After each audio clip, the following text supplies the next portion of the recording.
ونعوذ بالله من شرور أنفسنا وسيئات أعمالنا من يهده الله فلا مضل له ومن يضلل فلا هادي له أشهد أن لا إله إلا الله وحده لا شريك له وأشهد أن محمدا عبده ورسوله أما بعد فإن أصدق الحديث كتاب الله وخير الهدي هدي محمد صلى الله عليه وآله وسلم وشر الأمور محدثاتها فإن كل محدثة بدعة وإن كل بدعة ضلالة فإن كل ضلالة في النار. Dalam pelajaran yang kita sebutkan di sesi yang pertama, hendaknya kita kalau safar mengambil apa? Apa-apa yang kita butuhkan. Nah, apa-apa yang kita butuhkan ketika safar, apa saja? Ikan, uang dan seterusnya ya. Ini beralasan dengan qaulullah azza wa jal, fatazawwadu fa inna khairaz zadi taqwa. Maka ambillah perbekalan, maka sesungguhnya sebaik-baik perbekalan adalah takwa kepada Allah Subhanahu wa taala. Ini ayat dijelaskan oleh Imam Ibnu Jarir rahimahullah dan dijelaskan juga oleh Imam Qurtubi rahimahullahu taala. Ayat ini fatazawwadu fa inna khairaz zadi taqwa turun terhadap sebagian Arab Badui. Mereka itu datang haji dalam keadaan bila zadin, dengan tanpa bekal, pergi gitu aja. Bekal Allah, bekal Allah. Takwa gede pak, tawakalnya tinggi sekali, sehingga asal pergi saja. Maka ditegur oleh Allah Subhanahu wa taala, fatazawwadu, ambillah perbekalan. Walaupun perbekalan yang paling baik adalah takwa. Fa inna khairaz zadi taqwa, sebaik-baik perbekalan adalah takwa. Maka takwa, na'am, itu bekal yang paling bagus. Tapi ini enggak menafikan apa? Kita membawa perbekalan dalam urusan duniawianya. Na'am, jadi ayat ini kalau kita safar, ya kita harus ada perbekalan. Kemudian kita lihat saja, yaqulu Abdullah bin Zubair radhiyallahu taala anhu, kana an-nasu yattaqilu ba'dhum ala ba'din bizzat. Yaqulu Abdullah bin Zubair, diriwayatkan oleh Imam Qurtubi rahimahullah, adalah manusia dahulu yattaqilu ba'dhum ala ba'din, bersandar sebagiannya pada sebagian yang lain. Jadi kalau kita 5 orang itu gampang, ada Bapak Fulan kok insyaallah akan ngasih sama kita gitu kan. Ya, sekedar hanya bersandar satu dengan yang lainnya loh Pak ya. Bersandar satu dengan yang lainnya. Udahlah gampang, ada teman satu yang kaya kan, nanti insyaallah ya nanti gitu katanya. Fa umiru bizzat. Karena bersandar yang kayak gini ini enggak disyariatkan, maka mereka diperintah untuk bawa bekal sendiri-sendiri. Nah, wa kana lin Nabi alaihi salatu wassalam, adalah Nabi alaihi salatu wassalam fi masirihi rahila. Ketika Nabi itu safar, di tempat duduknya di atas binatang itu, pelananya ya, itu ada bekalnya. Fahadhan Nabi alaihi salatu wassalam afdalun nas, manusia terbaik. Itu pun ketika beliau safar itu membawa perbekalan. Dan Nabi alaihi salatu wassalam tidak bersandar kepada sahabat yang lain. Gampang. Sahabat kan maksud gak ngasih awak dewek aja. Enggak begitu Nabi alaihi salatu wassalam. Maka ala kulli hal, barakallahu fikum, masing-masing di antara kita hendaknya jangan bersandar kepada orang lain. Maka masing-masing di antara kita harus membawa bekal ketika kita safar, ketika kita safar. Wa adillatu ala dzalika katsira jiddan. Adillah ala dzalika banyak sekali. Sampai Imam Bukhari yaqulu fi babu hamliz zat. Bab disyariatkan membawa bekal ketika perang atau ketika yang lainnya. Kesimpulannya, adab yang kita pelajari ini masing-masing kita kalau kita mau safar hendaknya dipersiapkan apa-apa yang dia butuhkan ketika nanti dalam perjalanan. Kemudian selanjutnya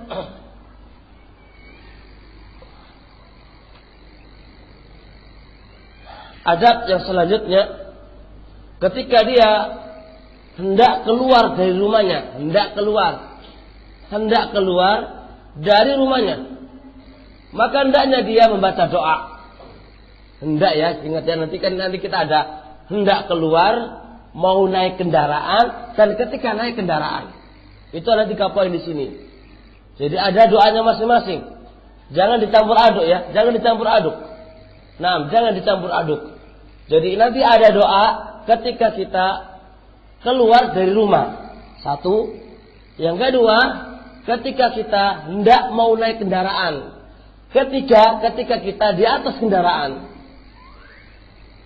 Sebagian manusia tidak diperinci dengan perincian ini, sehingga dipukul rata. Wa hadza khata'. Dan ini adalah salah. Yang poin pertama yang kita bahas sekarang ini adalah doa ketika kita keluar dari rumah. Ingat ya, keluar dari rumah. Datang dari Anas radhiyallahu taala anhu. Qala Rasul alaihi salatu wassalam, man qala idza kharaja min baitihi bismillahi alallahi tawakkaltu. Bismillahi tawakkaltu alallah. La haula wala quwwata illa billah. Ini doa ketika keluar dari rumahnya.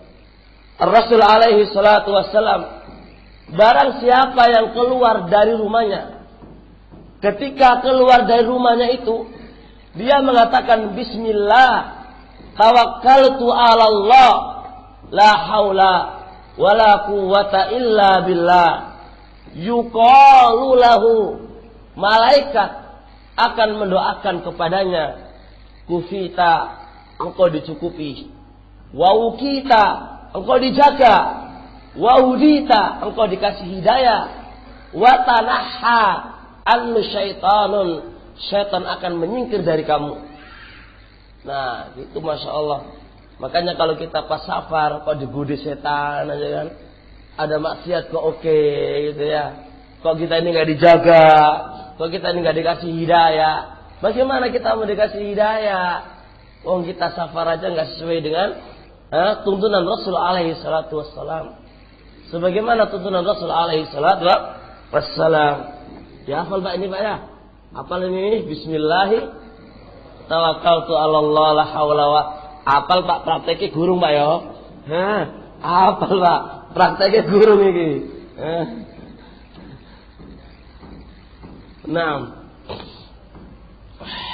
Hadis ini riwayatnya Abu Daud dan juga yang lainnya, dan semuanya hadis ini bimajmu'i turuqihi hasan li ghairi. Hadis ini ikhwan, kalau kita mau teliti perhadisannya, ada sisi perbincangan dalam sisi sanadnya. Cuma karena antum-antum belum belajar mustalah hadis kan ya kita khulasannya saja. Hadis ini adalah hasan li ghairi, dihasankan oleh Syekh Al-Albani rahimahullahu taala. Kemudian seterusnya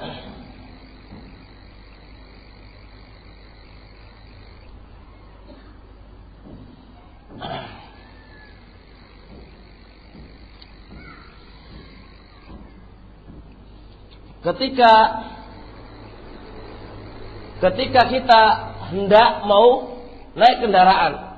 Tadi kan ketika keluar Pak ya. Ini ketika kita hendak naik kendaraan.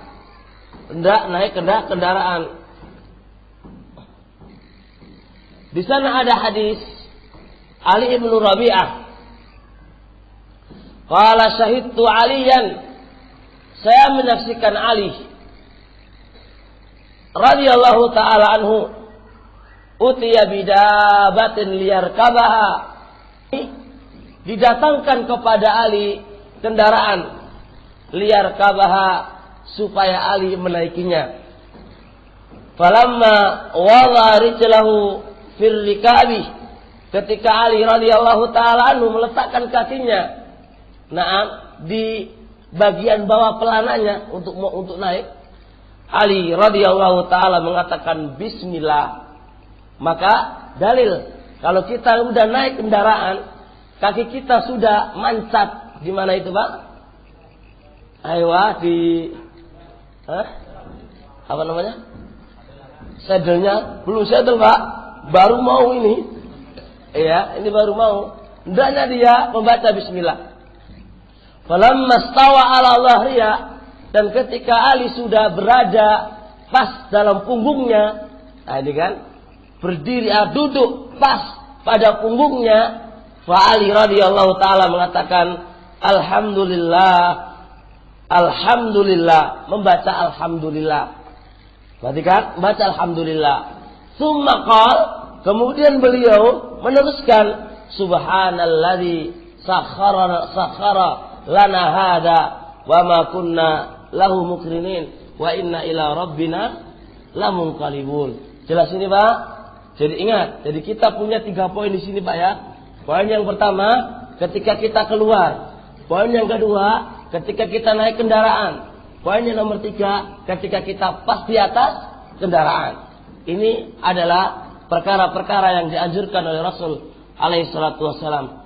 Kalau ana ada waktu, Pak, ana pengen mengupas makna doa ini, tapi waktunya nggak ada. Karena masih banyak poin-poin yang harus kita sebutkan.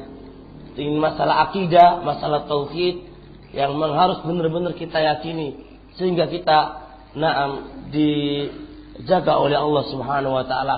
Cuma ada satu poin, Pak, kama yaqul Ibnu Qayyim rahimahullah. Beliau berkata di kitab-kitab awal beliau di Jawabul Kafi liman su'ila anida'i syafiq. Poin penting di sini, kenapa banyak orang doanya sama, tapi diberi rezekinya beda-beda. Mungkin kita semuanya ini yakin kalau kita itu pengen dikasih rezeki oleh Allah dengan rezeki yang cukup, ya kan? Uang lah. Mungkin kalau kita bisa satu hari itu duitnya berapa? 1 juta lah. Beliau minta 1 juta itu. Tapi kenapa? Ada orang yang dapat 1 juta, ada yang dapat 10 juta, ada yang 20 juta, ada yang hanya 10.000 aja susah sekali. Banyak sama-sama berdoa kepada Allah Subhanahu wa taala. Intinya barakallahu fikum, maka masing-masing berbeda hati. Hatinya yang satu minta ya sekedar lisan saja meminta, dan yang kedua benar-benar meminta. Maka semuanya kembali ke hati. Kalau dia benar-benar meminta kepada Allah Subhanahu wa taala, Allah akan kabulkan. Satu, yang kedua, yang satu adalah terpenuhi syarat-syarat diterimanya doa. Yang satu enggak terpenuhi syarat-syaratnya. Enggak terpenuhi syarat-syaratnya. Ketiga, penghalang-penghalang terputusnya atau penghalang-penghalang tidak dikabulkannya doa itu tidak ada pada dia dan ada pada teman tadi. Maka kunci-kunci inilah yang harus kita perhatikan sehingga doa kita diterima oleh Allah Subhanahu wa taala. Kemudian selanjutnya doa tadi, Pak, subhanalladzi sakhkhara lana hadza wa kunna sampai akhir, itu doa yang paling ringkas. Itu doa yang paling ringkas. Di sana ada doa yang paling apa ini? Paling panjang lagi, dan itu antum bisa baca di kitab-kitab Hisnul Muslim, ya. Hisnul Muslim, insyaallah itu bisa antum akan dapatkan di sana. Kemudian seterusnya, apa hukum doa-doa tadi? Apa hukum doa-doa yang Anda sampaikan tadi? Dikatakan oleh Imam Nawawi rahimahullahu taala, wa fi hadzal hadis istihbabu hadzal dzikr inda ibtida'il asfari kulliha. Disunahkan berzikir ketika memulai safar-safarnya dia. Memulai safar-safarnya dia. Dengan baca apa tadi Pak tadi? Bismillah tawakkaltu 'ala Allah. Bismillah dan alhamdulillah subhana sampai akhir itu hukumnya sunnah. Poin yang lain Pak yang harus diperhatikan. Maka ini menunjukkan kama yaqulu Syekh Ibnu Utsaimin rahimahullah, tidaklah seseorang yang meninggalkan sunnah itu langsung dihukumi dia mubtadi', ataukah langsung dihukumi ahlus sunnahnya muzazza, goyang gini, atau kita katakan lagi bahwasanya dia jatuh pada makruh, jatuh pada perbuatan makruh, itu nggak benar. Andai kata itu benar, berarti gimana dengan kita? Berapa banyak sunnah-sunnah yang kita tinggalkan? Berapa banyak sunnah-sunnah yang kita tinggalkan? Maka dari situ kita butuh kaidah untuk mempelajari lagi. Kapan? Kalau dia meninggalkan sunnah, dia dikatakan bukan ahlus sunnah. Dan kapan seseorang itu meninggalkan sunnah sekedar dia rugi? Dan kapan seseorang itu dikatakan meninggalkan sunnah jatuh pada perbuatan makruh? Maka itu semuanya butuh kaidah Pak ya. Dan ini bukan tempatnya kita bahas ini. Hanya satu isyarat saja. Satu isyarat bahwasannya enggak mudah menghukumi seseorang dengan hukum yang semisal itu. Apalagi menghukumi seseorang itu keluar dari ahlus sunnah, hadza so'jidan. Kama yaqul Imam Ahmad rahimahullahu taala. Qala rahimahullah, ikhrajus sunnah syadidun. Mengeluarkan sunnah seseorang itu adalah perkara yang susah. Perkara yang susah sekali. Apalagi dengan sekedar dia meninggalkan sunnah, khalas, nggak bisa semisal itu. Maka ini butuh perincian, butuh qawaid, sehingga seorang itu berjalan di atas kaidah-kaidah yang telah disebutkan oleh para ulama dan dikembalikan kepada ahli ilm yang layak untuk berbicara dalam masalah semisal ini. Kemudian selanjutnya,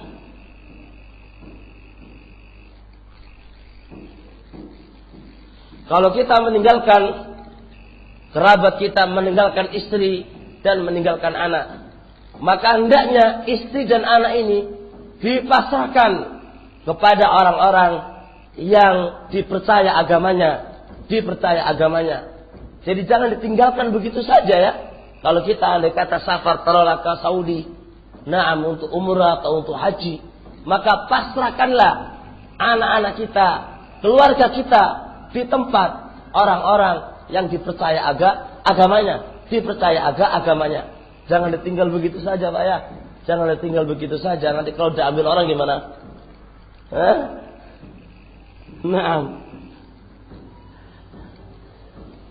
Adab ini disebutkan oleh Syekhuna Muhammad Ibnu Abdul Wahhab hafizahullah taala di kitab beliau Adabus Safar. Beliau menyebutkan ini adab.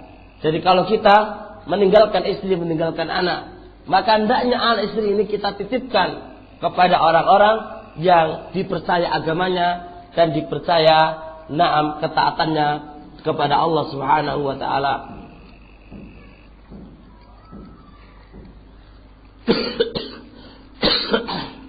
Kemudian selanjutnya, ketika safar, pergi maupun kembali, dianjurkan bagi dia untuk memperbanyak doa kepada Allah Subhanahu wa taala. Di saat dia pergi safar atau kembali yang pada posisinya masih safar, maka dianjurkan dan disyariatkan untuk memperbanyak doa kepada Allah Subhanahu wa taala. Karena apa? Karena doa seorang musafir adalah doa yang diijabahi oleh Allah Subhanahu wa taala. Doanya seorang musafir adalah diijabahi oleh Allah Subhanahu wa taala. Ini berdasarkan dengan hadis Abu Hurairah radhiyallahu taala anhu qala Rasul alaihi salatu wasalam, salasu da'awatin, yang antuk wudu ya, yang antuk wudu. Salasu da'awat mustajabat, salasu da'awatin mustajabatun la syakka fihinna. Tiga perkara itu doanya pasti terkabulkan dan gak ragu lagi. Masya Allah. Rasul alaihi salatu wassalam mengatakan la syakka fihinna, gak ragu lagi. Doanya itu akan dikabulkan oleh Allah Subhanahu wa taala. Yang pertama, dakwatul madlum, doanya orang yang dizalimi. Doanya orang yang dizalimi. Hati-hati dengan doa orang yang dizalimi.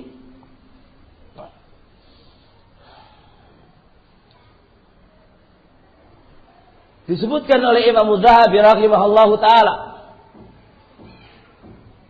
di sebuah kisah Muhammad ibnu Ajlan. Ada tiga orang. Tiga orang ini adalah orang-orang yang mencari hadis. Kata tiga orang ini, mari kita pergi ke rumahnya Muhammad ibnu Ajlan. Kita tes dia. Kita uji hadis-hadisnya dia. Datanglah tiga orang ini dengan memutar balik hadis. Dari hadis Sa'id al-Maghburi an Abi Hurairah, Sa'id al-Maghburi an abihi an Abi Hurairah, Sa'id al-Maghburi an rajulin an Abi Hurairah. Muhammad ibnu Ajlan meriwayatkan dari Abu Hurairah dengan tiga jalan. Taratan an Abi Hurairah, sekali tempo langsung. Wa taratan an abihi, dari bapaknya. Wa taratan an rajulin an Abi Hurairah. Dites. Maka ketika hadis-hadis Muhammad ibnu Ajlan dikumpulkan, kemudian dibolak-balik oleh dia, setelah itu Muhammad ibnu Ajlan langsung paham di akhir dari pengetesan. Maka kata beliau, coba diulang lagi. Maka dia mengatakan hadis ini dari ini. Setelah itu apa katanya? Jikalau, wahai tiga orang ini, engkau mengujiku supaya engkau menjatuhkan aibku, menjatuhkan martabatku, maka saya doakan dengan doa kejelekan. Satu, tak doakan kamu sebelum mati kamu terfitnah agamamu dan terfitnah duniamu. Yang satu, tak doakan engkau mati dalam keadaan terkena penyakit yang fatal. Yang satu lagi, tak doakan engkau dalam keadaan buta. Maka tiga orang ini benar-benar seperti yang didoakan oleh Muhammad ibnu Ajlan. Maka wahai saudara-saudaraku, hati-hati terkait dengan kehormatan kaum muslimin. Yang mana kehormatan kaum muslimin ini benar-benar dijaga oleh Islam. Sehingga Islam menyebutkan kaidah daruriyatul khamsu, menjaga 5 poin. Dan ini dikatakan daruriyah. Kalau ini nggak dijaga akan binasa ini dunia, dan agama dan dunia akan binasa. Di antara dari 5 poin yang harus dijaga adalah irdul muslim, kehormatan seorang muslim. Maka janganlah kita bermudah-mudahan di dalam masalah kehormatan muslimin kita main sikat dan main sikat tanpa dengan dalil yang jelas, tanpa dalil yang jelas. Lihat Abdurrahman ibnu Mahdi rahimahullahu taala, di saat ada salah satu muridnya datang kepada Abdurrahman ibnu Mahdi. Faqala ya imam, bukankah ini rawi? Bukankah ini rawi? Sudah engkau dhaifkan. Kenapa engkau meriwayatkan kedua kalinya? Faqala imam Abdurrahman ibnu Mahdi, wahai saudaraku, perhatikan di sini, wahai saudaraku, saya di waktu malam berpikir, saya di waktu malam bermunajat kepada Allah Subhanahu wa taala. Kemudian saya takut orang yang saya celak tadi, orang yang saya dhaifkan tadi, menghadap kepada Allah, ya Allah, tuntutlah Ibnu Mahdi. Kenapa dia mendhaifkan aku? Kenapa dia mendhaifkan aku? Kemudian di hadapan Allah saya tidak memiliki hujah. Di hadapan Allah saya tidak memiliki dalil untuk mendhaifkannya. Maka apa yang saya perbuat di hadapan Allah Subhanahu wa taala? Maka ketika itu lalu dia berbalik. Yang awalnya mendhaifkan, kemudian dia mentazkir dan mensyukurkan dia. Maka ini menunjukkan bahwasanya para a'immah dahulu ketika beliau mengeluarkan kata-kata rawi ini jarh, rawi ini kada, wa rawi ini kada, mereka waktu malamnya memikirkan apa yang dia katakan. Tidak semudah apa yang kita katakan, tidak semudah apa yang kita lafazkan. Maka ingat, hal itu akan dituntut di sisi Allah Subhanahu wa taala. Yaqul Rasul alaihi salatu wassalam min hadis Anas inda Al-Bukhari fi Adab Al-Mufrad. Su'ila rajulun, ditanya seorang laki-laki, "Ya Rasulullah, su'ila imra'atun su'ila an imra'atin." Nabi alaihi salatu wassalam ditanya tentang seorang wanita. Faqala ya Rasulullah, ini wanita tusalli maktubat, salat 5 waktu, wa nawafil, salat sunnah, wa tatasaddaq, bersedekah banyak sekali. Tapi waktu dia suka mengganggu saudaranya. Waktu dia mengganggu tetangganya, mengganggu saudaranya. Faqala Rasul alaihi salatu wasalam, la khaira fiha, tidak ada kebaikan yang dia lakukan. Wahai saudaraku, lihat, padahal seorang wanita ini dia melakukan salat, bersedekah siang dan malam, salat malam, masya Allah pahalanya banyak sekali. Tapi di samping dia melakukan kewajiban-kewajiban tadi, melakukan sunnah-sunnah tadi, ternyata lisannya tidak bisa menjaga terhadap kehormatan saudaranya. Maka kata Rasulullah, khaira fiha, tidak ada kebaikan pada dia. Lalu mengatakan, dakhalatin nar, dia masuk neraka. Dakhalatin nar, dia masuk neraka. Wasu'ilah Rasul alaihi salatu wassalam ditanya seorang wanita yang ibadahnya cukup, tusallil maktubah, salat wajib toh, wa tatasaddaq, bersedekah dengan sesuatu yang dia miliki ringan, wala tu'li, tapi dia enggak menyakiti saudaranya, dia benar-benar jaga lisannya. Faqala Rasul alaihi salatu wassalam, maka dia masuk ke dalam surganya Allah Subhanahu wa taala. Maka perhatikan, bisa babil lisan, bisa seseorang itu menjerumuskan dia ke dalam api neraka. Walihada Rasul alaihi salatu wassalam min hadis Abi Hurairah, qala atadruna mal muflis? Wahai sahabat, tahu enggak kalau orang yang bangkrut itu siapa? Qalu man la dirham wala mata. Itu seorang laki-laki yang enggak punya ini, enggak punya itu, bangkrutlah. Qala Rasulullah, bukan begitu. Ar-rajulu ya'ti bil hasanat. Seorang laki-laki banyak membawa pahala. Pahala salat, pahala masyaallah banyak sekali. Tapi di samping itu, syatama hada, mencela orang. Wa qadhafa hada, menuduh orang berzina. Wa daraba hada, mukul orang lain. Maka pahala dia diambil, kebaikannya diambil, hatta faniyat hasanatu, sampai habis kebaikan dia, pahalanya habis. Itulah orang-orang yang bangkrut. Maka oleh karena itu, terkait dengan kehormatan kaum muslimin, kita harus berhati-hati. Tidak mudah kita mencela orang, dan kita enggak mudah memukul seseorang, menuduh seseorang, melainkan semuanya itu dibutuhkan kaidah-kaidah wallahu habit yang disebutkan oleh para ulama. Jangan kita ikuti, jangan kita asal ikut orang tanpa dengan dalil. Jangan kita itu asal ikut orang tanpa dengan dalil. Mana buktinya? Mana kesalahannya? Ini menyelisih prinsip Ahlussunnah yang mana? Ini mana dan ini yang mana? Harus jelas. Kalau tidak, kita itu akan masuk dalam perangkap, dan perangkap ini menjatuhkan kita ke dalam api nerakanya Allah Subhanahu wa taala. Yang rugi siapa? Bukan orang lain, diri kita yang rugi. Diri kita yang rugi. Ini yang harus kita perhatikan. Barakallahu fikum.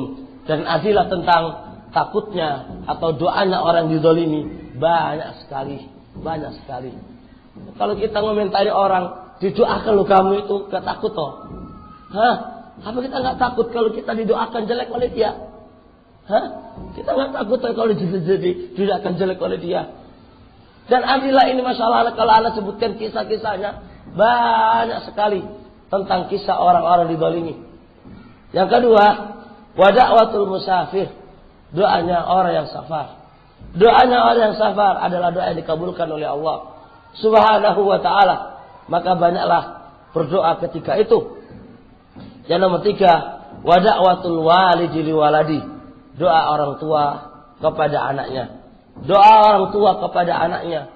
Maka wahai orang tua, Janganlah kita mudah melafazkan doa yang jelek kepada anaknya. Maka bisa jadi Allah akan kabulkan doa-doa itu. Lebih-lebih para bapak ya, ketika anak nawakal ngono Pak yo, namati yo ngono. Lagi anaknya nawakal, namati yo kon. Aja ngomong ngono Pak, engko kata-kata mati yo itu mengandung doa, nang kok mati tenan piye? Makanya orang tua dituntut untuk sabar. Jangan bikin anaknya sabar Pak ya. Bikin anak sabar sekali ya. Ping 7, ping 4, ping 5 get wae. Masalahnya nanti terkait dengan pendidikannya, terkait dengan pendidikannya. Nah. Seterusnya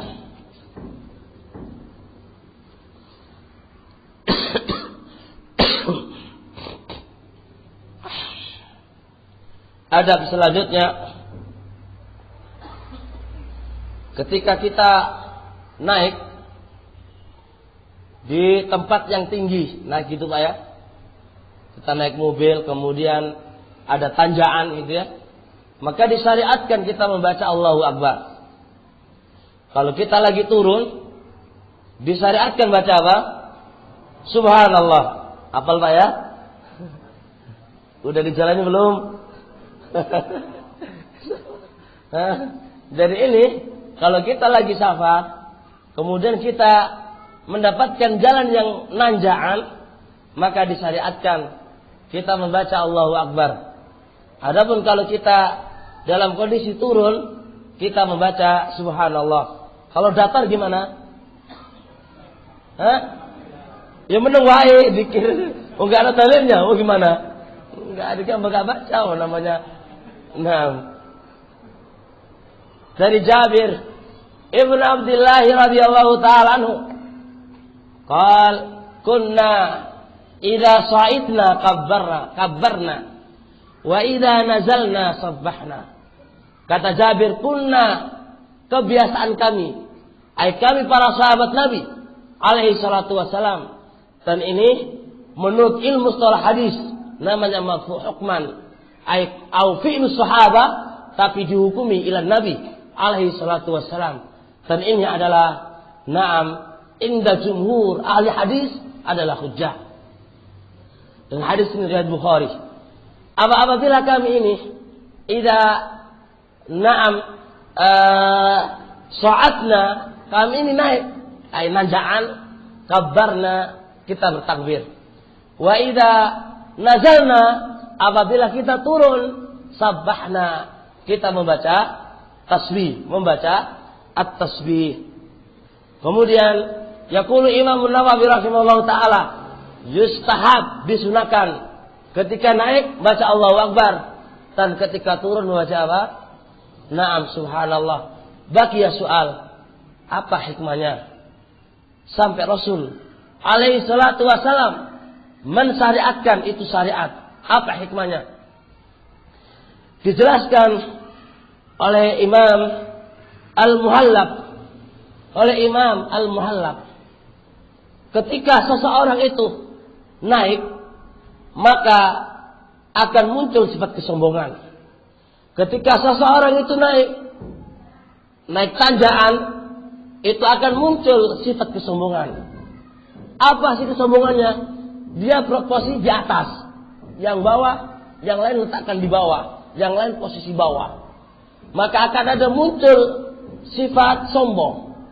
Maka diingatkan oleh Rasul alaihi salatu wassalam bahwasanya Allahu Akbar, Allah yang paling besar. Apa yang kita patut sombongi? Sombong dengan apa? Maka tidak ada yang paling besar dari Allah Subhanahu wa taala. Maka begitu pula ketika seseorang naik pangkat, ya kan Pak ya, naik pangkat biasanya oleh sifat sombong. Begitu pula ketika dia naik rezekinya, yang awalnya 10.000 satu hari Pak ya, naiklah berapa? 15.000, naik. Biasanya ada sifat sombong Pak. Begitu pula dia bisa menyelesaikan kitab dari kitab satu ke kitab yang lainnya. Maka ingatlah, tidak ada yang butuh disombongkan. Tidak ada yang butuh disombongkan, karena semuanya adalah kecil. Yang paling besar adalah Allah Subhanahu wa taala. Itu pelajaran adab dari Nabi alaihi salatu wassalam untuk hati kita, supaya kita tidak sombong dengan apa yang kita miliki dari perkara-perkara dunia, dari perkara-perkara dunia. Lebih-lebih lagi, wahai para ikhwah yang kami hormati, kita bertanya masing-masing dari kita, apakah kita itu ada SK dari Allah kita masuk surga? Ayo. Apakah kita ada SK dari Allah Subhanahu wa taala kita itu husnul khatimah? Nah, kalau semisal ini, baik satu ke satu yang lainnya, yang antar Ahlussunnah wal Jamaah, yang masing-masing antar Ahlussunnah wal Jamaah, masing-masing kita tidak ada SK. Dari situ, maka marilah kita semuanya lebih-lebih belajar mendekatkan diri kepada Allah Subhanahu wa taala, menjalankan ketaatan dan menjauhi larangannya. Fahasbuka, cukup bagi engkau insyaallah. Yaqulullah azza wa jalla, wa man ahsanu dinan mimman aslama wajhahu lillah wa huwa muhsinun falahu ajru inda rabbih. Ayat ini adalah membantah kepada orang-orang Yahudi wan Nasara yang mengatakan kami ini yang paling baik. Gak usah khawatir, Allah itu Maha melihat. Maka Allah mengatakan siapakah yang paling bagus agamanya? Dari orang-orang yang ikhlas dan mutaba'ah kepada Rasul alaihi salatu wassalam, dan dia mengharap pahala di sisi Allah Subhanahu wa taala. Kesimpulannya, ikhwanana, sudahlah qila wa qala ditinggalkan. Apa yang kita ketahui dari ilmu, lakukan dan mengharaplah kepada Allah Subhanahu wa taala dan belajarlah ilmu. Maka dengan ilmu engkau akan mengetahui al-haq dan batil. Engkau dengan ilmu akan mengetahui al-haq dan batil. Walihadza yaqulu Imam Ahmad rahimallahu taala, ketika beliau ditanya, kaifa tutfa'ul fitnah? Bagaimana fitnah itu bisa dipadamkan? Faqala bil ilmi wat taqwa. Dengan ilmu dan takwa. Gimana kita nggak belajar ilmu dan kita mengurusi fitnah? Bagaimana kita bisa fitnah itu akan bisa padam kalau kita di atas kebodohan dan di atas kemaksiatan kepada Allah Subhanahu wa taala? Masing-masing kita belajar dan bertakwa kepada Allah Subhanahu wa taala, fitnah akan menjadi padam. Nah, tidak semua. Kalau kayu bakar ya, sudah membakar, kamu kasih kayu bakar lagi, maka akan semakin terbakar. Seharusnya kita menjadilah air yang bisa memadamkan itu api. Maka sibukkan diri kamu dengan ilmu. Sibukkan diri kamu dengan ketakwaan kepada Allah. Falihadza Rasul alaihi salatu wassalam min hadis Abu Hurairah, qal ya Rasulullah ayyus sa'adah? Manakah kebahagiaan ya Rasul? Gimana kebahagiaan ya Rasul? Qala Rasul alaihi salatu wassalam, di antaranya adalah wal yabki ala khati'atika, nangislah karena kesalahan kamu dan karena kemaksiatan kamu. Yang kedua, wal yasaka baituka, hendaknya engkau berdiam diri di rumah kamu ketika ada fitnah. Ketika ada fitnah, berdiamlah di rumah, menghafal Quran, ngaji, ngurusi anak, itu lebih apik daripada ngurusi fitnah. Daripada ngurusi fitnah, apalagi fitnah yang enggak jelas, apalagi fitnah yang belum jelas. Bagaimana kita itu mengatakan jelas? Alat kita apa? Alat kita itu apa? Sudah punya alat enggak kamu untuk mengatakan ini dan itu? Enggak punya alat, kamu ngapain? Belajar dulu di guru-guru Ahlussunnah wal Jamaah, di guru-guru as-salafiyin, baru dengan engkau bisa dengan punya ilmu itulah kaidah-kaidah, maka engkau akan bisa mengukur ini hak, ini batil, dan ini salah dan ini tidak salah. Nah, jadi gimana kita mau mencari ikan nggak punya jalannya? Ikan kesini ya, iso ngono Pak? Lah dukun lah Pak. Ikan sini kan datang, gak iso Pak, gak iso. Belajar. Nah, kemudian kenapa ketika kita turun, kita disuruh membaca subhanallah? Bapak ingat, di sana bisa Pak Nuh alaihi salatu wassalam, ketika diturunkan dari perahu kemudian dia apa? Dimakan oleh ikan, ya kan Pak? Doanya Nabi Nuh alaihi salatu wassalam apa? Subhanalladzi apa Pak? Apa? Subhanalladzi kuntu minadh dhalimin. Maka itulah ingat. Kalau kita pas turun, maka apa? Kita mengharap dengan doa tadi adalah keselamatan untuk kita. Biasa Pak kalau turun zeret ini Pak, akibat kecelakaan ini Pak. Rimi mati Pak ya, zeret ini Pak. Maka dengan kita baca Subhanallah, itu adalah mengharap mudah-mudahan kita akan diselamatkan oleh Allah dari apa Pak? Rim yang anu atau yang lainnya. Iya. Ya? Oh ya Pak, Nabi Yunus Pak ya. Nabi Yunus Pak ya, benar Masya Allah. Jazakallahu khairan Pak, salah saya Pak ya. Namanya salah manusia kan Pak ya? Iya, manusia salah. Manusia itu salah. Kata Imam Abu Zur'ah rahimahullah ta'ala, kalau andai kata ada manusia yang tidak salah, itu yang kita pikirkan. Kalau andai kata manusia itu salah, itu wajar. Benar loh Pak? Kalau orang enggak salah, itu kita bingung. Tekon enggak salah lagi. Kenapa enggak salah? Itu yang kita pikirkan. Tapi kalau manusia salah, itu wajar. Tapi kita kebalik. Sampai-sampai kita mendewakan Ustaz itu kok enggak salah, gono salahe ngono. Sari sapa Pak? Ustaz itu lebih khusus saya akeh salahe Pak. Akeh dosane. Makane dhewe iki ya ajal kita kan nggak tahu kapan datang ajalnya Pak. Kita sudah nggak ada SK dari Allah dan Rasulnya masuk surga atau enggak. Dosa kita itu masih banyak, ya kan Pak ya. Pahala itu mana kita pahalanya? Sudahlah mikir kita sendiri aja, mikir pening kepala kita. Gimana kalau ajal itu datang kepada kita? Persiapan apa yang kita harus hadapkan di sisi Allah? Yaqulu Sa'id bin Musayyab rahimahullahu taala, ketika salah satu muridnya menegur dia, wahai Imam, ma yubkik, apa yang menjadikan engkau menangis? Lihat beliau Imam Sa'id bin Musayyab rahimahullah ta'ala menangis. Apa yang menyebabkan engkau menangis? Sedangkan engkau seorang imam. Faqala safari ba'idun wazadi qalilun. Safarku masih panjang, sedangkan bekalku sedikit.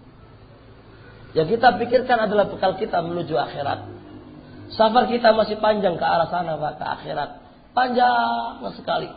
Bekal kita apa? Sudahkah bekal kita itu banyak menuju akhirat yang begitu jauhnya? Naam. Sudahkah kita memahami salat kita itu apakah pasti diterima oleh Allah? Zakat kita, puasa kita, ibadah kita, apakah kita yakin diterima oleh Allah? Belumlah. Gak kita yakin. Tapi kita mengharap. Tapi kalau dalam perbuatan dosa, apakah Anda yakin dosa kita akan diampuni oleh Allah? Kita belum yakin dosa kita diampuni oleh Allah. Maka oleh karena itu, mari kita mikirkan diri kita. Mari mikirkan diri kita. Gak usah mikir orang lain dulu lah. Kita sendiri ini masih kayak gimana? Pikirkanlah diri kita. Walihada yaqul Imam Abdul Qadir Jailani rahimahullah, kalau andai kata seorang hamba sesaat di waktu malamnya memikirkan dirinya, sesaat saja memikirkan dirinya, apa yang dia lakukan di hari itu dan pahala apa yang dia harus siapkan di sisi Allah, maka akan terbuka banyak cacat yang dia harus perbaiki, banyak kekurangan yang harus diperbaiki. Makanya kita nggak pernah mikir itu, sehingga kesalahan kita tertutup. Yang terbuka hanya kesalahan orang lain saja. Kesalahan orang lain terpampang luar biasa, tapi kesalahan dia tertutupi. Nasallallahu salamah. Maka ini adalah alamatul khudlan, kama yaqul Ibnu Qayyim rahimahullah, tanda orang ini tertipu, tanda orang ini tertipu. Ya ikhwanana, mari kita mikir apa persiapan kita. Nah, ilmu mana yang kita bisa sebagai alat menuju akhirat itu apa? Kita ini kenal ngaji mungkin umur 40, 50. Dari awal sampai akhir dosa ini berapa? Tinggal 10 tahun Pak. 10 tahun bekal apa? Ntar lagi diambil apa? Ajal kita mau gimana lagi? Mau di mana lagi? Nah, belum mikir. Masya Allah banyak sekali. Nah,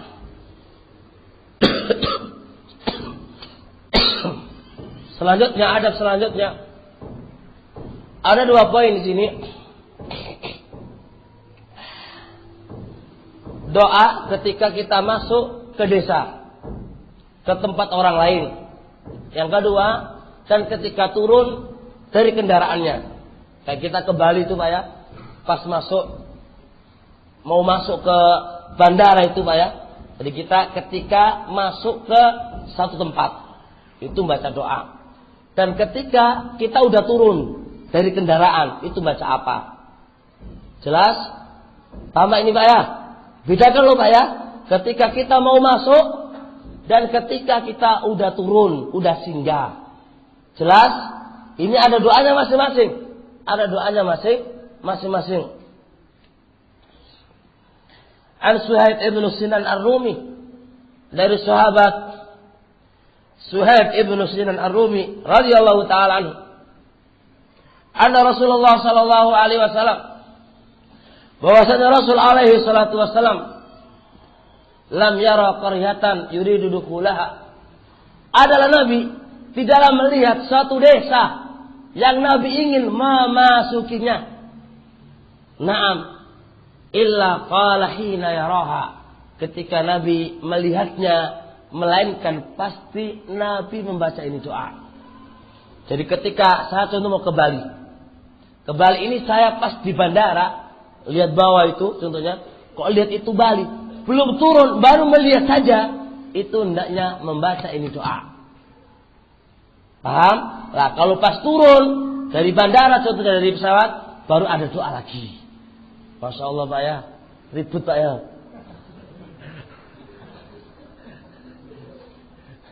Ribut Pak. Doanya panjang lagi nih Pak. Mana kita nggak apa lagi ini.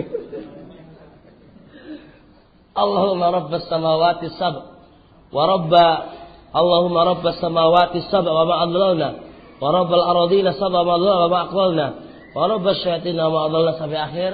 Antum baca nanti Pak ya, dihafal dikit dan muslim. Atau nanti enggak tahu untuk Sabistan nanti punya kewajiban untuk menghafalkannya. Menghafalkan, ngasih ngafalan kepada para bapak semuanya. Naam. Wa kama yaqulu Imam Nawawi rahimahullah taala, ini doa hukumnya sunnah. Kalau kita melihat naam qarya yang kita ingin memasukinya, melihat tuh Pak, jangan sampai salah wis mlebu baru maca iki Pak, jangan. Ketika melihat. Jadi ketika melihat, Bapak disyariatkan membaca ini doa. Kalau sudah turun baru lagi nanti. Adapun kalau kita turun, maka hendaknya dia membaca apa? A'udzu bikalimatillahi tammati min syarri ma khalaq. A'udzu bikalimatillahi tammati min syarri ma khalaq. Hafalkan ini Pak ya? Hafalkan ini? Insyaallah ya. A'udzu bikalimatillahi tammati min syarri ma khalaq. Ini ketika masuk ke kota, sudah singgah ini Pak. Yang tadi baru melihat. Yaqulu Rasul alaihi salatu wasalam an Khawlata binti Hakim As-Sulaimiyah As-Salmiyah qala sami'tu Rasulullah sallallahu alaihi wasallam man nazala manzilan, barang siapa yang singgah di suatu tempat, sudah turun di tempat, summa qala, kemudian dia mengatakan a'udzu bikalimatillahi tammati min syarri ma khalaq, lam yadurruhu syai', sesuatu apapun tidak akan membahayakan dia, hatta yartahila min manzili dzalik, sehingga dia pergi dari tempat itu. Makanya kalau dari kayak di Bali ini Pak ya, yang banyak apa? Banyak jinnya Pak ya. Banyak jinnya nih. Di mana-mana ada jinnya Pak. yang pokoknya di mana-mana lah, tidak hanya di tempat sini saja. Di Jawa juga banyak, apalagi di Lamongan Pak ya. Di sini mantap-mantap itu Pak ya. Ala kulli hal begitu. Dia baca a'udzu bikalimatillahi tammati min syarri ma khalaq, lam yadurruhu syai'un, sesuatu apapun tidak akan membahayakan dia. Ar-Rasul alaihi wasallam mengatakan syai'un nakira fi siyaqin nafi, faidahnya yufidul umum, maka apa saja tidak akan membahayakan dia. Masya Allah. Lah sakit, wala dengkinya orang, kena sakit mata, ainnya orang, santetnya orang, buyar kabeh Pak, hilang kabeh insyaallah. Nah, sehingga dia pergi dari situ. Masya Allah. Jadi penyakit apa hilang kabeh Pak. Tapi doane ojo melisan wae Pak, dipahami artine. Nah,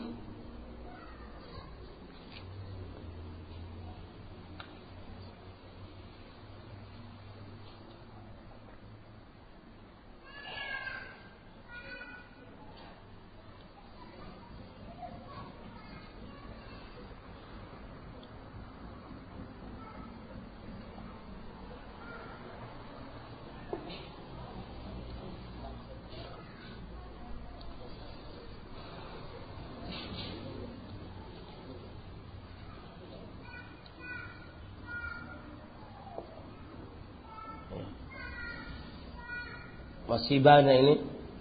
Nanti setelah maghrib aja dilanjutkan ini 1 menit ya. Gak apa-apa.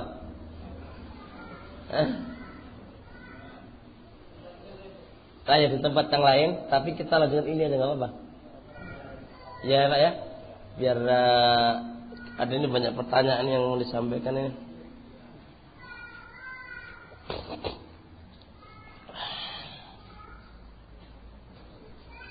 Perlu difahami Pak. Ya, kami ini kan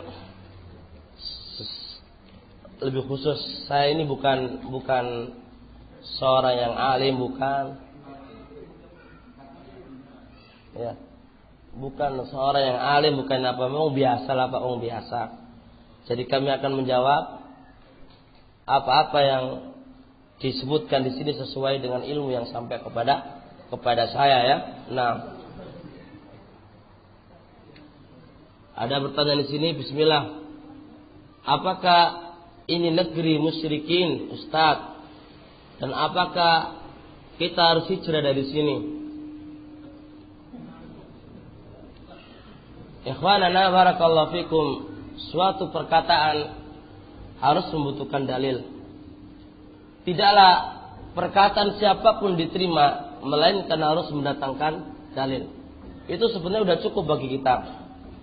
Siapapun yang mengatakan satu ini negeri musyrik, mana dalilnya satu dan siapa ulamanya? Paham? Kedua, perintah kita hijrah di sini. Naam, harus hijrah di sini. Kemudian kita hijrah kemana? Naam. Maka ini juga pertanyaan saya kedua. Semua perkataan apa saja yang tidak berdasarkan dengan dalil atau tidak mendatangkan dalilnya, kita tidak mudah menerima. Naam, kullu qaulin yukhad wa yurad. Semua perkataan siapa saja itu ditolak. Illa sahibah hadzal qabr. Kecuali hanya Rasulullah alaihi salatu wasallam. Wa yaqulu Syekhul Islam Ibnu Taimiyah rahimahullah, wa laisa kullu qaulin, dan tidaklah setiap perkataan seseorang kita jadikan wala wal bara. Kita jadikan loyalitas dan kita memusuhi, melainkan hanya qaul Rasul alaihi salatu wasallam. Jadi kita enggak boleh perkataan si fulan harus jadikan ukuran wala wal bara. Kalau enggak ikut ini, maka harus diancam. Itu enggak bisa. Kecuali hanya qaul Rasul alaihi salatu wasallam. Maka sebagaimana yang kita jawab tadi, apakah ini negeri musyrikin Ustaz? Yang saya tahu, jangankan ini negeri, Indonesia seluruhnya, sebagaimana yang saya terangkan tadi dari kalamnya Syekh Muhammad Abdul Wahab An-Najdi dan kalam Syekhul Islam dan kalamnya Syekh Muthaimin dan juga yang lainnya, dikatakan negeri kafir atau negeri musyrik atau negeri yang lainnya. Naam, dengan dua hal tadi.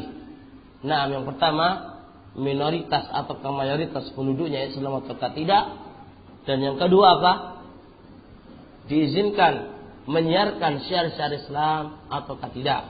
Itu perkataan beliaunya, dan pernah saya punya pembahasan ini. Nah, lah kalau begitu, kalau andai kata dia mengatakan ini negeri musyrikin, nggak usah ini negeri Indonesia seluruhnya, apakah juga nggak ada maksiat kepada Allah di situ? Apakah nggak ada wali-wali yang mereka yang dimintai selain Allah? Apakah nggak ada haul di negeri kita Indonesia ini? Nah, kalau di tempat ini disuruh pergi, lagi mana Indonesia? Masih di lingkaran Indonesia, ya kan? Masih di lingkaran Indonesia, yang juga masih banyak apa? Kemaksiatan dan kesyirikan dan kekufuran kepada Allah Subhanahu wa taala. Jadi kalau bisa hukum dulu Indonesia dulu hukumi. Nah, kalau Indonesia ini hukumnya baru kau pergi kemana? Ke Mekah, ke Saudi atau ke Madinah. Nah, yang kedua, pernyataan kita harus hijrah dari sini. Mana dalil yang harus kita mengharuskan hijrah? Kalau andai kata dia mengatakan ini tempat jarang taklim contohnya, kan di pondok mungkinlah kita penuh dengan taklim. Yo bahasanya ojo hijrah lah. Iya ndelok ilmu ngono lho. Bahasane iku aku tak ndelok ilmu. Naam di sini itu mungkin naam atau bahasanya ya saya itu kok delewer contohnya aku tak lingkaran pondok lah. Itu baru zen bahasanya. Itu baru zen bahasanya. Naam, maka kata-kata hijrah itu naam barakallahu fikum ya naam apalagi satu keharusan. Mana dalil yang mengharuskan, yang mewajibkan? Naam, sehingga harus dikatakan hijrah, kalau enggak dia kafir di situ kan, atau dia bermaksud kepada Allah Subhanahu wa taala. Maka perinciannya ikhwan ini yang kita tahu ini membutuhkan dalil dan siapa ulamanya dari kalangan para mutaqaddimin ataukah mutaakhirin dan dasar apa yang dipakai oleh orang ini. Oleh orang yang mengatakan ini. Contohnya kalau ada kata ada gitu loh. Ada kata ada. Nah. Kemudian kalau disuruh kemana? Dari sini mau kemana? Mau ke Jawa. Apa Jawa itu tempatnya itu? Wali piro ibu. Wakil. Terus mana? Tempat di mana? Yang aman daripada itu semuanya. Yang kedua, kalau andai kata orang Islamnya itu hijrah kuwabeh atau ahlus sunnah, terus siapa yang mendakwai di sini? Ketika Nabi alaihi salatu wasallam mengirim Mu'ad ke negeri Yaman, dan ketika negeri Yaman itu apa? Adalah masih musyrikin semuanya. Mu'ad disuruh mengisi dan mengajari ilmu ke arah sana. Wala Mu'ad, aku gak usah ke sana negeri kafir dulu. Dan masih banyak adilah-adilah yang lain ini yang tidak sebenarnya enggak usah butuh diperinci. Cukup saja mana dalilnya dan siapakah ulamanya. Udah cukup. Nah, kemudian seterusnya bagaimana sikap kita terhadap acara Hari Raya Nyepi di tempat tinggal kami yang mayoritas non muslim, pengingkaran yang bagaimana kita harus lakukan? Barakallahu fikum atas penjelasannya. Fala syakka Islam hanya punya dua hari raya. Ialah hari raya Idul Fitri wa Idul Adha, kama yaqulu sallallahu alaihi wasallam min hadis Abu Hurairah muttafaqun alaih. Nah, selain hari raya itu, itu bukan perkara yang disyariatkan. Kemudian seterusnya, Rasul alaihi salatu wasallam mengatakan, "Man ra'a minkum munkaran falyughayyiru bi yadihi, fa illam yastati fa bi lisanihi, fa illam yastati fa bi qalbihi wa dzalika adhaful iman." Barang siapa yang melihat satu kemungkaran, maka rubahlah dengan tangan. Yaqulu para ulama ketika menyarah hadis ini, dengan tangan itu adalah para umara, para pemimpin yang memiliki kekuasaan. Kalau dia enggak mau, maka dengan apa? Dengan lisan. Kalau lisan enggak mau, dengan apa? Dengan hati. Dan cukuplah hati itu tidak ikut serta di dalamnya. Yang nomor 3, yang dinamakan loyalitas dan tidak loyalitas. Naam. La tajidu qauman yu'minuna billahi wal yaumil akhir yuaduna man hada Allah wa rasulah walau kanu awsa bi akhir. Tidaklah engkau mendapati seorang yang beriman kepada Rasulnya berloyalitas kepada orang-orang musuh dan Rasulnya. Dan loyalitas adalah tempatnya di hati. Dan kita nggak tahu hati seseorang. Maka ketika seseorang hamba dalam perayaan ini hari raya, yang dia sudah mengingkari dengan hatinya, dan nggak ikut serta di dalamnya, maka apa yang kita katakan kepada dia? Loyalitas? Nggak bisa. Nggak bisa. Kita nggak bisa mengatakan dia lah loyalitas. Iya kan? Karena loyalitas tempatnya di hati, dia sudah mengingkarinya. Kemudian yang kedua, di hari Nyepi itu ada ilzam, ada keharusan gitu kan. Harus mematikan lampu atau yang lainnya. Kemudian dia lakukan itu ilzamat. Maka ketika dia melakukan yang namanya mematikan lampu itu, nggak berarti menyetujui atau menyukai, nggak berarti menyetujui, ataukah tidak berarti dia adalah melayati loyal kepadanya, tidak. Wa innama bentuk keterpaksaan, wa innama bentuk satu ilzamat yang ada padanya. Dan ini berat bagi dia. Satu hal yang dia dipaksa. Kalau enggak dia akan apa? Maka ini enggak bisa kita tuntut dia untuk apa?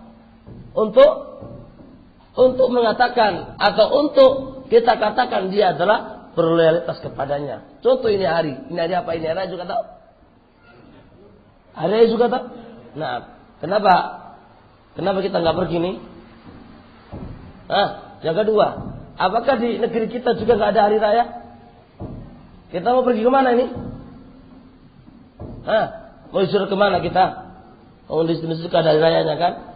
Fala kulli hal.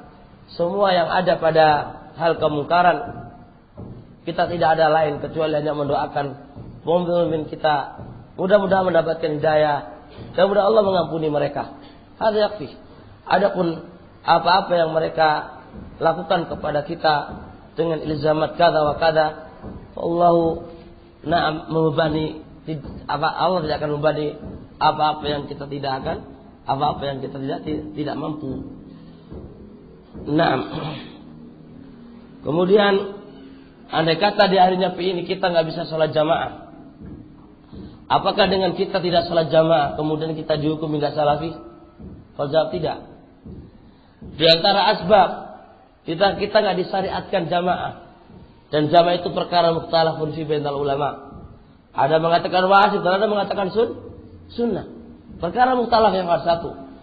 Yang kedua, kenapa ketika ketika ada hujan, kita nggak disyariatkan apa salat jamaah? Kenapa kita sakit nggak ada salat jamaah?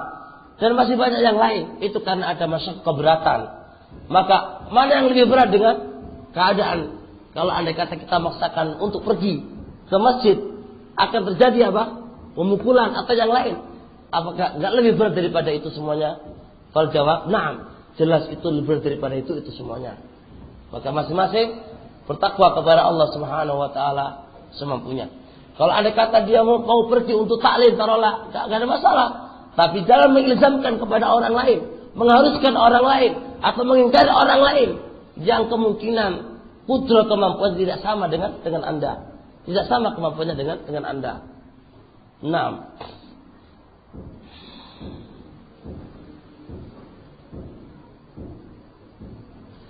Ustaz, bagaimana cara menasihati orang tua kita agar beliau kembali ke ajalan Rasulullah sallallahu alaihi wasallam sesuai dengan adab-adabnya? Ikhwanana, banyak kasus orang tua pada dasarnya tidak menolak kebenaran. Hanya kita yang menyampaikan kepadanya dengan tidak beradab kepadanya. Kita terkadang menasihati orang tua kayak membalik tangan. Harus sekejap mata, gak bisa. Ketahuilah, biasa orang tua sudah banyak berbuat baik kepada kamu. Dia kalau sudah banyak berbuat baik kepada kamu, dia kadang-kadang mendahulukan emosi daripada akal yang sehatnya. Karena dia sudah pernah berbuat baik sama kamu. Maka wahai sang anak, berlemah lembutlah di dalam menasihati orang tua.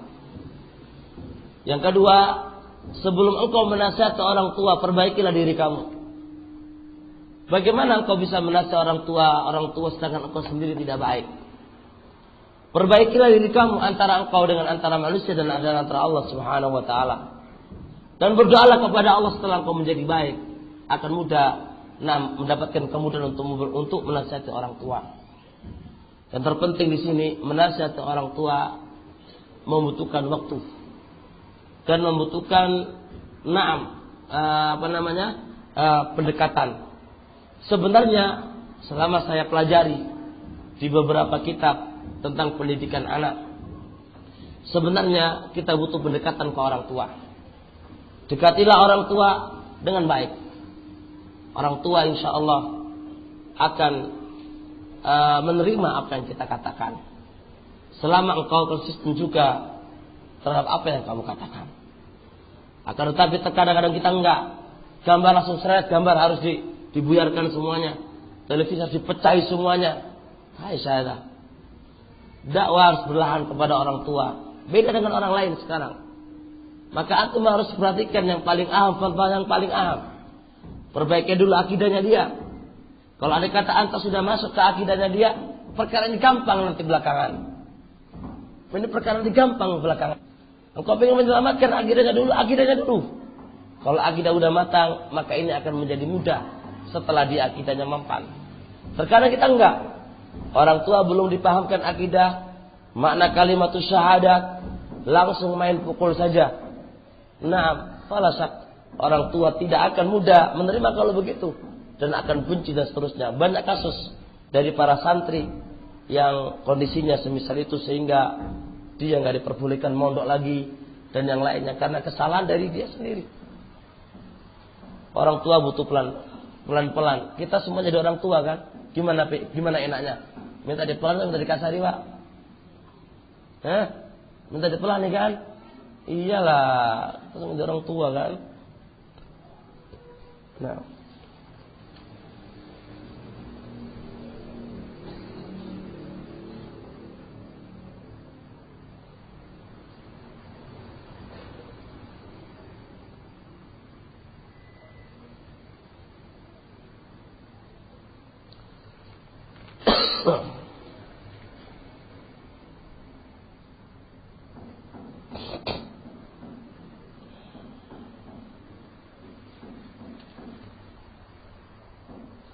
Hal-hal yang tidak maksudnya kalau kita jawab membawa mafsadah yang besar, Anda nggak jawab. Bukan karena apa-apa, karena hal ini kalau kita jawab bukan malah kebaikan yang kita dapatkan, tapi malah membawa madharat. Maka seorang alim atau seorang yang ditanya harus tahu keadaan dan kondisi yang ada.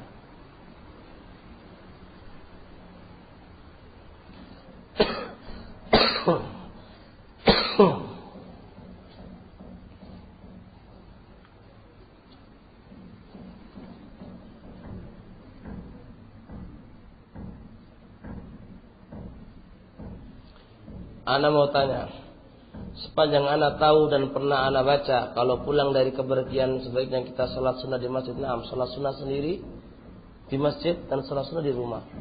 Masih belum selesai ini. Ada 2 rakaat sholat sunnah di masjid, kemudian kita ke rumah 2 rakaat lagi. Sebagaimana yang kita akan pelajari di sana nanti insyaallah. Jadi ini enggak menafikan.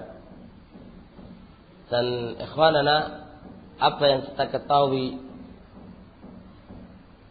terkadang kita enggak menyeluruh. Makanya yang dikatakan oleh sebagian para ulama yang harus kita pahami di sini, terkadang kita tahu ini, tapi ternyata yang kita ketahui tadi nggak sempurna. Semisal ini kan yang kita ketahui adalah apa? Salat 2 rakaat di masjid. Dan itu nggak menafikan di sana ada syariat yang lain yang kita belum ketahui. Terkadang juga dalam banyak masail juga kita mengetahui kada, qad yakunu kita nggak mengetahui yang lainnya mengetahui kada. Maka seorang muslim apa? Yasuddu ba'dhuha ba'dha, menguatkan satu dengan yang lainnya. Saling menasihati satu dengan yang lainnya. Karena kondisi kita itu pada dasarnya adalah orang-orang yang bodoh, orang-orang yang tidak tahu. butuh diajari, diajari. Maka lihat, al-muslim akhul muslim. Kemudian sampai akhir, fasabbaka asabi'ahu. Rasul mengatakan begini, menunjukkan eratnya antara muslim dengan satu dengan yang lainnya. Saling menasihati, yang salah ditegur, dinasihati, dan bagaimana cara menegurnya. Bukan menegurnya di depan umum ya. Di sana ada nasihat dan ada ta'ir. Kalau di depan umum itu bukan menasihati tapi mencela. Farq baina nasihat wa baina ta'ir. Di sebuah kitab Ibnu Rajab rahimahullah taala, al-farqu baina nasihat wa ta'ir. Dan Anda sebutkan di sebuah kitab ada pada persaudaraan. Maka kalau kita menasihati saudara kita kalau salah, panggil dia. Dan ketika dia sepi, nasihati dia, ya akhi, ini keliru, wahakada. Insya Allah lebih menerima daripada kalau diumbar di depan umum dan kila wa qala, semuanya akan menjadi maudhu'iyah, rusak dan tidak akan mendapatkan kebaikan sama sekali. Nah, asar jam berapa? 1 jam lagi. Sebentar lagi nambah dikit ya. Nah.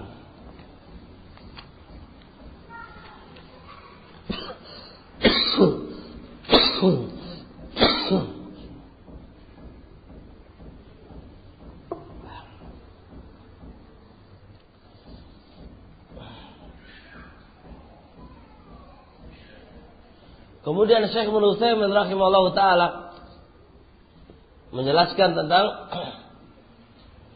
naik turun tadi. Apakah sama juga ketika kita naik pesawat? Pesawat kan ada naik, ada turun. Syekh Ibnu Utsaimin rahimahullahu taala menjawab dalam kitab Riyadhus Shalihin faqala la farqa bainaha. Enggak ada bedanya. Nah, ketika kita naik pesawat baca Allahu Akbar. Allahu Akbar. Ketika turun baca apa? Subhanallah. Sama saja, enggak ada bedanya. Itu kata beliau.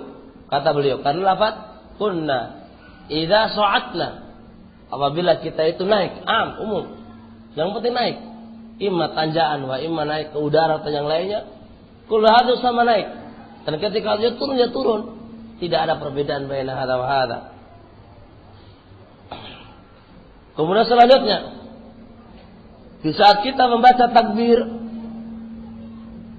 tidak dianjurkan untuk kita angkat suara dengan keras-keras. Gak mesti kayak takbiran gitu loh Pak. Baca takbir lah, gak usah diangkat suaranya dengan keras-keras. Ini berdasarkan dengan hadis Abi Musa radhiyallahu ta'ala qol, kunna ma'an Nabi alaihi salatu wassalam. Adalah kami bersama Nabi alaihi salatu wassalam fi safarin, ketika itu pada posisi safar.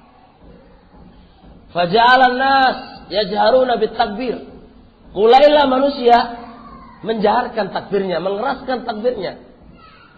Faqala Nabi alaihi salatu wassalam, ayyuhan nas irba'u ala anfusikum. Wahai manusia, sayangilah diri kalian. Alias ojo to keras-keras. Keras-keras suka kok, capek. Maka sayangilah diri kamu. Innakum la tad'una asamma wala ghaiba. Karena engkau tidaklah berdoa kepada Allah yang Allah itu maha turut dan maha tidak ada. Allah itu ada, dekat.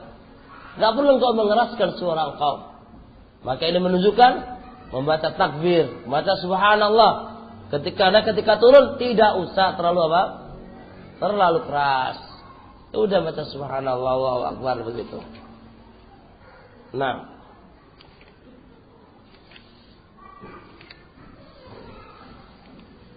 seterusnya, di dalam kita safar, otomatis kita punya teman.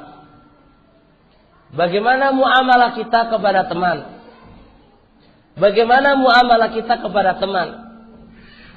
Perhatikan di sini Pak ya, yang namanya teman terkadang menyebalkan juga Pak ya. Ya kan, terkadang sebel juga ya, jenenge teman. Lah, gimana sikap kita dalam menghadapi yang demikian ini? Syekh Muhammad Ibn Abdul Wahhab Al-Usawi hafizahullah ta'ala mengatakan, Nah, muamalah kita kepadanya adalah kadmul ghaid, menahan marah. Ojo kok cepet marah. Ya kadang-kadang sebel kan ya ana kanca oleh turu wae malahan Pak ya. Ana ban meledos, dia malah apa? Tidur aja. Kalau makan porsinya yang double yang banyak. Kan macam-macam kan jenenge kanca kan Pak ya. Wis ora gelem bayari gitu kan. Memangan kayak pol aja. Biasa begitu, namanya manusia kan. Semisal ini ikhwanana, supaya terjadi apa? Ulfa, ijtima, bersatu dan enggak saling satu marah dengan yang lainnya adalah katmul ghaid. Adalah menahan marahnya.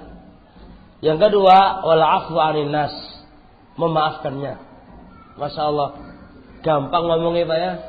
Tapi kesusahnya pol, so sing ora jengkel. Mangan jatuh akeh. Kerja ora gelem. Kalau kita kerja berat-berat dia diem aja, kayak patung aja. Tapi bagaimanapun ikhwanana barakallahu fikum, kita nggak ingin berpecah, kita nggak ingin pecah, dan kita nggak ingin setan itu masuk pada kita. Mau nggak mau kita berlapang dada di dalamnya. Dan ingat, tidaklah mudah berlapang dada kecuali hatinya itu harus bersih. Sebenarnya para bapak yang kami hormati, lisan, organ tubuh itu adalah ngikut kepada hati. Kalau hati itu baik, maka semua lisannya akan baik, organ tubuh juga akan baik. Pusatnya adalah di hati. Maka bagaimana jarh wa ta'dil itu bisa baik kalau hatinya ada penyakitnya? Bagaimana dia bisa ikhlas dalam menegakkan kalimatullah, di dalam menjarah seseorang kalau hatinya penuh dengan penyakit? Maka perbaikan hati itu inti segala-galanya. Walihada Rasul alaihi salatu wassalam, idza saluhal jasad idza mudghatan fa idza saluhal jasad kulluh wa idza fasadat fasadal jasadu kullu ala wa yal qalb. Kalau hati ini baik, organ tubuh itu akan baik. Kalau hati ini jelek, organ tubuh itu akan jelek. Maka perbaikan inti semuanya adalah di hati. Organ tubuh ini sekedar ngikut saja. Maka kenapa lisannya kok jelek? Ilmu itu nggak bisa bermanfaat bagi dia. Dia hanya bisa bicara saja, nggak bisa mengamalkan. Karena tempatnya itu jelek, yaitu hatinya. Maka amat penting pelajaran yang terkait dengan amradul qulub, penyakit hati wa shifa'uha. Minta diajarkan Ustaz Miftah itu nanti. Pembenahan hati itu penting semuanya ikhwanana. Hal ini semuanya akan gampang kalau hatinya itu baik.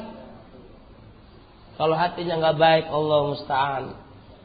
Allah musta'an. Makanya lisannya itu mencela sebenarnya. Laisal mu'minu ta'an wala anan. Bukanlah seorang mukmin itu adalah orang melaknat dan mencela. Karena hati seorang mukmin itu hatinya baik, gak mungkin dia mencela. Gak mungkin dia melaknat orang lain karena hatinya itu baik.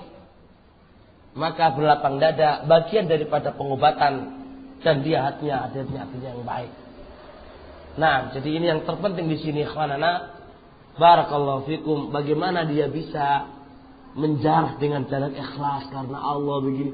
Hatinya itu penuh dengan kedengkian, dengan kemarahan, enggak jadi baik jadinya.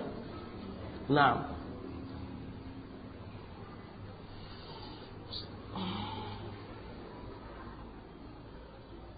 kemudian seterusnya di dalam menghadapi teman-teman yang ada ini, hendaknya dia memahami temannya, memahami al-faham al-akhi, memahami temannya. Jadi kalau kita sama-sama teman, biar syaitan nggak masuk di dalam barisan perpecahan, hendaknya kita itu paham. Jadi paham itu gini loh Pak, maksudnya paham itu Pak, wong duwe ilmu belum mesti paham tentang keadaan kita. Bisa nggak kita membantu dia tanpa diminta?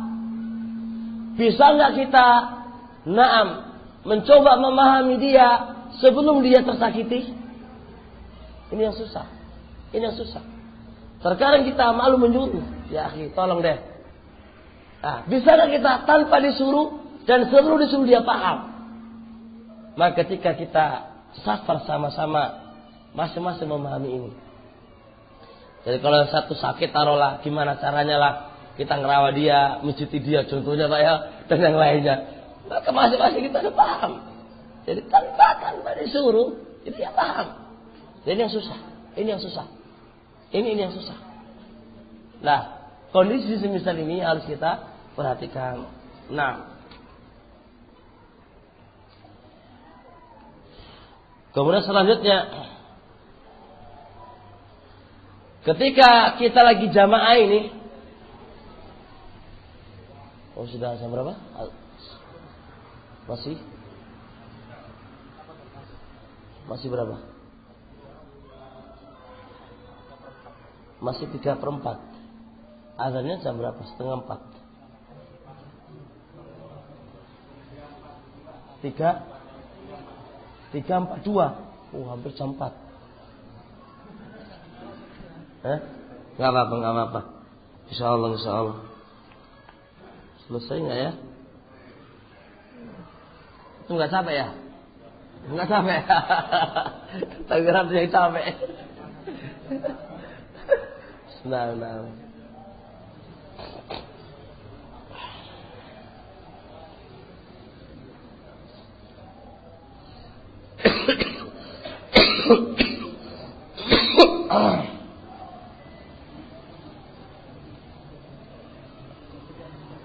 Ya. Selanjutnya, bagi seorang musafir tidak dianjurkan bagi dia, atau bagi seorang musafir tidak boleh sholat wajib di atas kendaraan. Bagi seorang musafir yang dia di atas kendaraannya tidak boleh melakukan sholat wajib di atas kendaraannya. Jelas? Wahada bil ijma'. Ulama sepakat. Ibnu Battal rahimahullahu ta'ala menukilkan, ajma'al ulama, telah sepakat para ulama, seorang sholat wajib itu tidak boleh dilakukan di atas kendaraan. Wa yaqul Rasul alaihi salatu wasallam min hadis Abdullah bin Umar, anna Rasul alaihi salatu wasallam kana yusabbihu ala rahilah. Adalah Rasul alaihi salatu wasallam melakukan sholat sunnah di atas kendaraan. Wa yutiru alaiha, dan witir di atas kendaraan. Ghaira annahu la yusalli maktubah, tapi beliau tidak sholat wajib di atas kendaraan.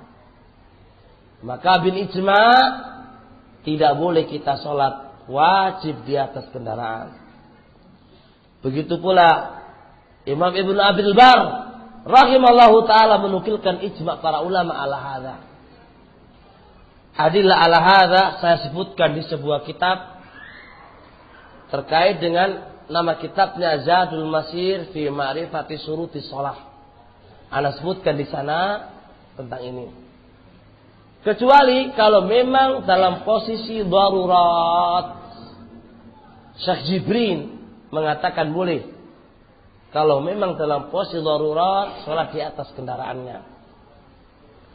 Kayak pesawat saya mau ke Saudi, mau turun di mana?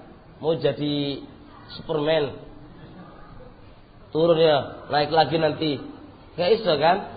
Lah, kalau kita masih di Indonesia Raya kita ini, ya kan, yang diusahakan kalau memang dia mampu, ketika waktu sholat wajib hendaknya dia turun. Dan dia lihat kira-kira bis ini ataukah pesawat ini, carilah waktu yang memang engkau bisa melakukan sholat sunnah itu, sholat wajib itu di bawah bukan di atas kendaraan. Jadi jangan diabaikan Pak ya. Sebab nanti bisa batal salat engkau karena ini nggak boleh. Jelas? Nah, naik bis ya ke Jawa gitu kan. Ya itu terkadang subuh ya.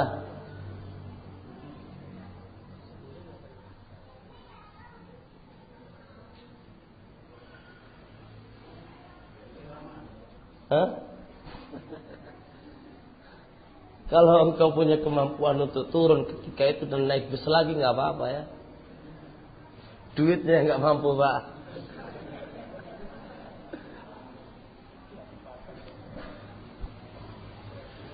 Atau pokoknya cari dulu lah yang memang kau bisa menjalankan salat wajib itu di bawah, bukan di atas kendaraan. Kalau memang tok notok gak bisa ya sudahlah, gimana lagi. Dan mudah-mudahan Allah Subhanahu wa taala maafkan kita dan mengampuni kita. Nah, kemudian seterusnya,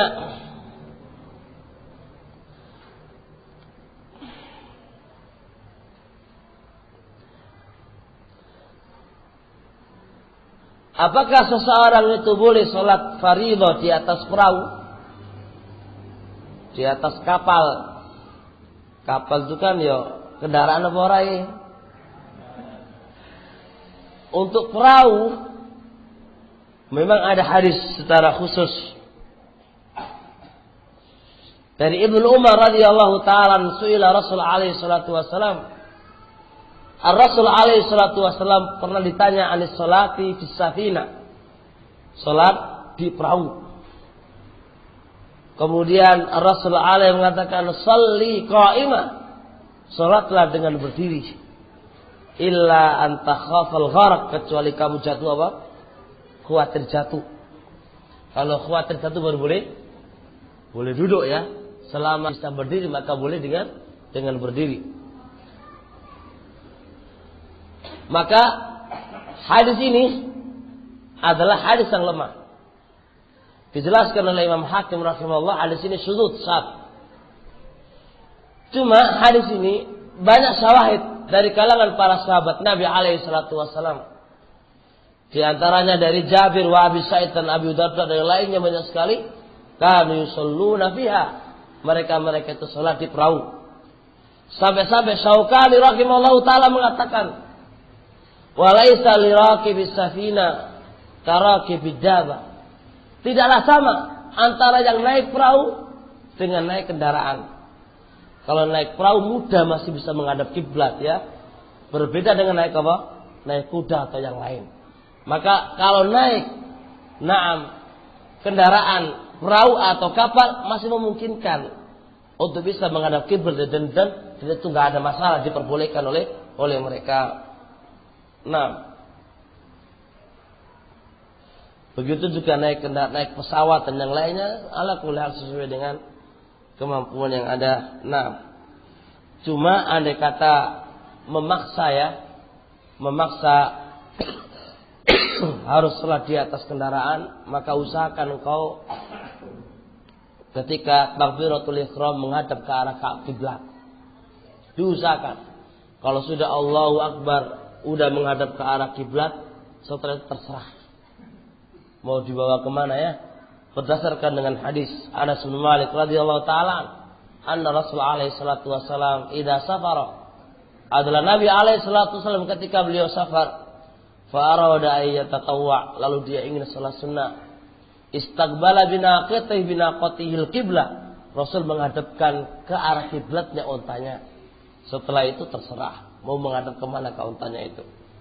Maka dengan ini kalau memang kita sholat, gimana kalau bis mau diputar bis dulu gimana ya? Kita balik arah lah dulu lah kan gitu. Intinya diusahakan dulu kita menghadap kiblat dengan takbir lalu kembali kepada posisi semula. Insyaallah sampai di sini dulu. Subhanakallahumma wa bihamdik, asyhadu alla ilaha anta astaghfiruka wa atubu ilaik. Dan sebelum ana akhiri,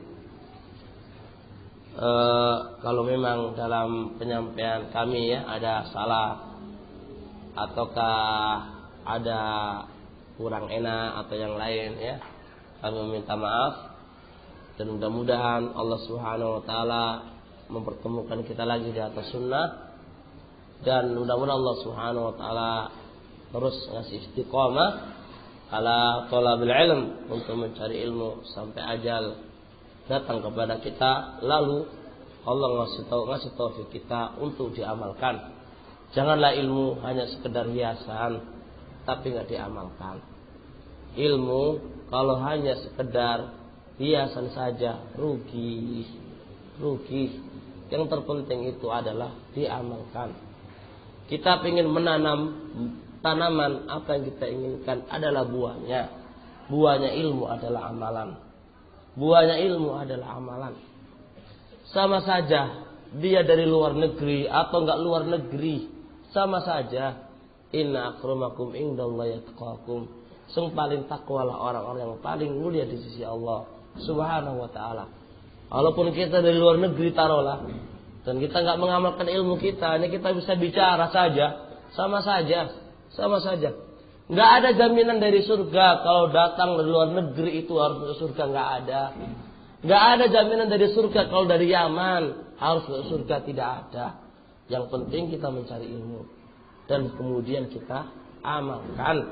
Nah, faman salaka tariqan yaltamisu fi ilman sahalallahu lahu tariqan ilal jannah. Allah akan mudahkan dia jalan menuju surga bagi orang-orang yang mau belajar dimanapun tempatnya.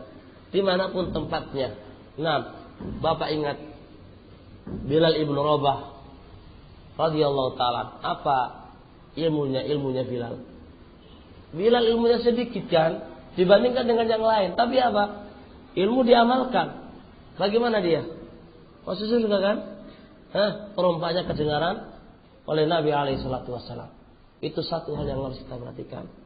Jadi orang mesti tokoh luar negeri itu jaminan surga ya orang mesti. Sementing awan dewek ngamalno ilmu, belajar dan ngamalkan ilmu. Moga-moga ilmu yang sedikit ini jadi syafaat kita besok akhirat nanti dan masuk surga Allah. Ada yang penting. Jelas ini Pak ya. Jadi gak usah, waduh, aku gak teko Yaman iki piye iki. Aku mek teko Yaman mek sak dirudu ae sebentar. Yang lama itu pasti mesti kok sapa. Ono jaminan suwe teko Yaman masuk surga enggak ada. Yang penting kita belajar dan kita mengamalkannya. Nah, mudah-mudahan bermanfaat insyaallah. Subhanakallah wa bihamdik, asyhadu alla ilaha illa anta, astaghfiruka wa atubu ilaik.